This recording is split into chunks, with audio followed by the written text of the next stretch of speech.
E aí, pessoal? Bem-vindos a mais uma de nossas explicações épicas. Hoje, o nosso encontro é sobre o Santo do Dia, aquela resenha incrível dos santos guardados na memória da Igreja.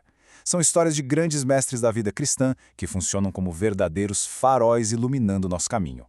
A nossa história de hoje, celebrada no dia 9 de maio, parece ter saído direto de um anime de ação super empolgante. Vamos conhecer a vida de Santo Isaías, o maior entre os chamados grandes profetas de Israel, que viveu uns 800 anos antes de Jesus. Pensem nisso como uma verdadeira batalha da luz contra as trevas, cheia de reinos em perigo, heróis corajosos e vilões pra lá de implacáveis. Imaginam só a cena.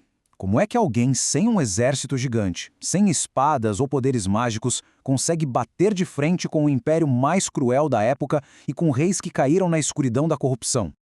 Pois é, Isaías fez exatamente isso. Ele usou só a força da verdade e da sua fé que não balançava por nada. Ele até era descendente da nobre casa do rei Davi, mas a sua verdadeira nobreza estava mesmo na coragem de ser a voz de Deus justo quando todo mundo parecia ter esquecido o caminho certo. Muito bem, bora mergulhar nessa história. Aqui está o mapa da nossa aventura. Primeiro, o reino em crise. Segundo, a voz dos profetas. Terceiro, Isaías e o rei Ezequias. Quarto, o martírio sob Manassés. E quinto, a promessa do Messias. Número 1. O reino em crise. Nossa aventura começa num momento de pura tensão no mundo antigo. Imaginem o século VIII a.C. É uma época em que impérios gigantescos estão marchando para conquistar tudo que vem pela frente. E o povo de Israel está perdendo totalmente a força por causa da infidelidade e do pecado. Dá só uma olhada em como as coisas acontecem rápido e no meio de um caos total. Isaías nasce numa tribo nobre, em 770 a.C. 30 anos depois, ele recebe o seu grande chamado. E enquanto isso, uma ameaça aterrorizante vai avançando. O Império Assírio. Eles varrem nações inteiras do mapa e causam a queda de Israel em 722 a.C.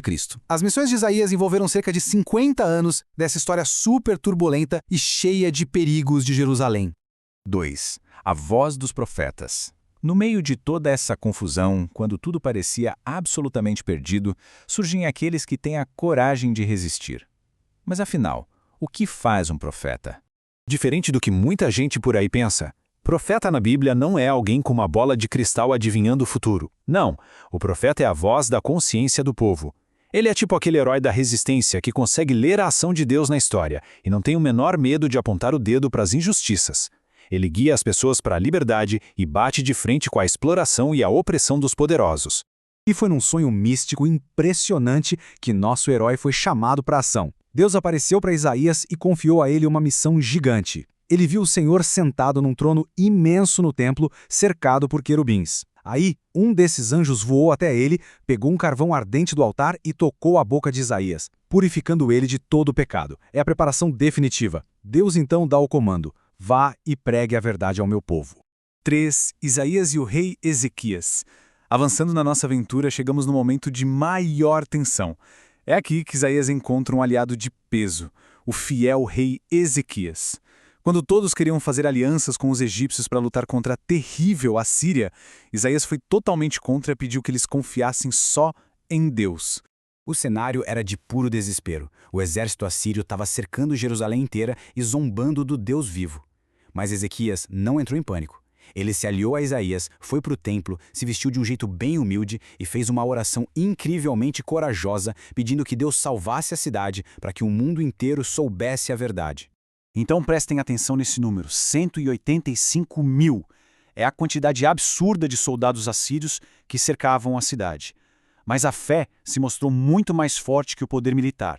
Naquela mesma noite, como resposta à oração de Ezequias e à fidelidade do nosso profeta, um anjo do Senhor exterminou o acampamento inimigo. Jerusalém foi salva de forma milagrosa. Uma vitória épica da luz. 4. O martírio sob Manassés. Mas toda grande aventura também tem seus momentos sombrios. Depois que o bom rei Ezequias morre, o reino de Judá cai nas mãos de uma nova força, e a história toma um rumo bem triste.